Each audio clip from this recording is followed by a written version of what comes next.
السلام علیکم ساتھیوں، 7 اکتوبر کو حماس کی طرف سے اسرائیل پر ہوئے حملے کے بعد دونوں ملکوں میں جنگ کافی شدید ہو چکی ہے۔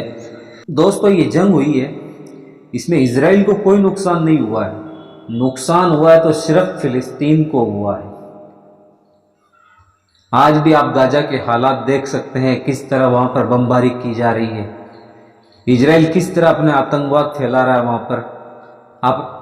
آپ جانتے ہی ہیں۔ آپ یہاں پر یہ جو نقشہ دیکھ رہے ہیں، یہ 1948 سے پہلے یہ پورا کا پورا فلسطین ہوا کرتا تھا۔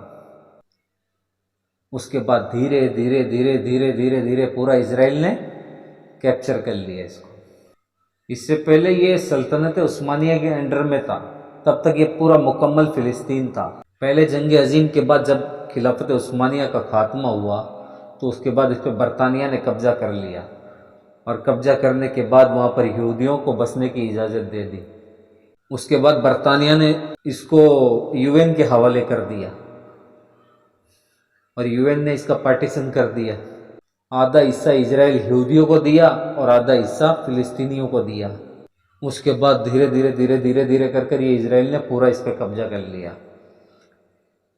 ان کا اصل مقصد جو ہے نا، وہ بیت المقدس پر قبضہ کرنا ہے، اور بیت المقدس کو ڈسٹروائے کر کے وہاں پہ ہیکل سلیمانی کی تعمیر کرنا ہے۔ تھرڈ ٹائم ان کے ناپاک منصوبے پوری دنیا جانتی ہے، اسی لیے یہ یورپین عیسائی ان کو اپنے قریب نہیں رہنا دینا چاہتے، اسی لیے تو ان کو مسلمانوں کے گلے میں گھنٹی کی طرح باندھ دیا ہے، اور اب کس طرح یہ مسلمانوں کو پریشان کر رہے ہیں، مسلمانوں کے لیے سردرد بنے ہوئے ہیں۔ یہ جو قوم ہے نا یہودی، ایسی غلیظ اور گندی قوم ہے۔ ہٹلر نے 60 لاکھ یہودیوں کا قتل کیا اور کچھ کو زندہ چھوڑ دیا۔ اس نے تاریخی جملے کیا کہے کہ میں ان کو زندہ اس لیے چھوڑ رہا ہوں کہ دنیا دیکھ لے گی کہ میں نے ان کو کیوں مارا تھا۔ اس کا کہنا تھا کہ جب بھی میں کسی سازش کے پیچھے کا پردہ فاش کرنے کی کوشش کرتا ہوں تو اس کے پیچھے یہودی بیٹا ہوتا تھا۔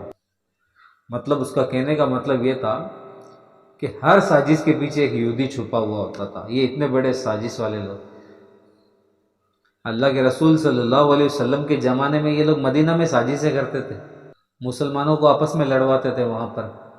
اچھا، یہ مسجد اقصی کی اصل جو جنگ ہے، اس کی وجہ کیا ہے؟ کیوں یہودی اس پر قبضہ کرنا چاہتے ہیں؟ یہ اتنی امپورٹنٹ جگہ کیوں ہے؟ یہ سوال کھڑا ہوتا ہے۔ اس کو قرآن کی آیت کی روشنی میں سمجھنے کی کوشش کرتے ہیں۔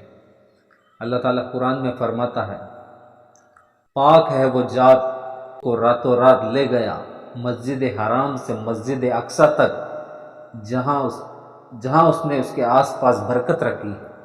ان لفظوں پہ غور کریں ساتھیوں، اس نے اس کے آس پاس برکت رکھی ہے۔ یہ بہت برکت والی زمین ہے۔ آپ تاریخ کا مطالعہ کریں گے نا تو آپ کو پتہ چلے گا کہ جب جب تاریخ میں کسی کے پاس بھی یہ جگہ رہی ہے، اس نے ساری دنیا پر حکومت کی۔ ایک وقت میں سکندر اعظم کے پاس یہ جگہ رہی، اس نے پوری دنیا پہ حکومت کی تھی۔ یہاں سے حضرت سلیمان علیہ السلام نے پوری دنیا پر حکومت کی۔ یہ تو ان کی فلسطین اس وقت ان کا دارالخلافہ ہوا کرتا تھا۔ اس کے بعد رومیوں کی حکومت آئی جو پوری دنیا پر حکومت کر رہی تھی، روم حکومت، بہت بڑی رومن امپائر تھی، ان کا بھی قبضہ رہا فلسطین پر۔ اس کے بعد خلافت کا دور آیا اللہ کے رسول صلی اللہ علیہ وسلم کے پردہ فرما جانے کے بعد، تو حضرت عمر جب خلیفہ بنے تو انہوں نے بیت المقدس کو فتح کیا۔ اس وقت مسلمان سپر پاور تھے، یہ مسلمانوں کے پاس جگہ رہی کافی لمبے عرصے تک۔ اس کے بعد بنی امیہ کی خلافت آئی، اس کے بعد عباسیوں کی خلافت آئی، پھر سلجوقوں کی خلافت آئی، تب تک یہ مسلمانوں کے پاس ہی رہا۔ اس کے بعد یہ سلجوقوں کے آپسی اختلاف ہو گئے، ان کے اندر آپسی خانہ جنگی ہونے لگی، تو عیسائیوں نے اس جنگ کا فائدہ اٹھاتے ہوئے مسلمانوں پر صلیبی جنگوں کو مسلط کر دیا اور بیت المقدس کو اپنے کنٹرول میں لے لیا۔ پھر یہ 90 سال تک ان کے پاس رہا۔ اس کے بعد صلاح الدین ایوبی نے اسے دوبارہ فتح کیا۔ اس کے بعد یہ طویل عرصے تک 750 سال سے زیادہ عرصے تک یہ مسلمانوں کے پاس رہا۔ جب خلافت عثمانیہ تھی اس وقت تک یہ مسلمانوں کے قبضے میں رہا۔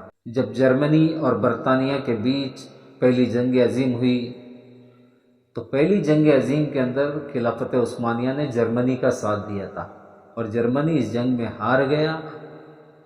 اس بنا پر سلطنت عثمانیہ کا خاتمہ ہو گیا اور یہ مسلمانوں کے قبضے سے نکل گیا اور اس پر برطانیہ نے قبضہ کر لیا اس جگہ پر۔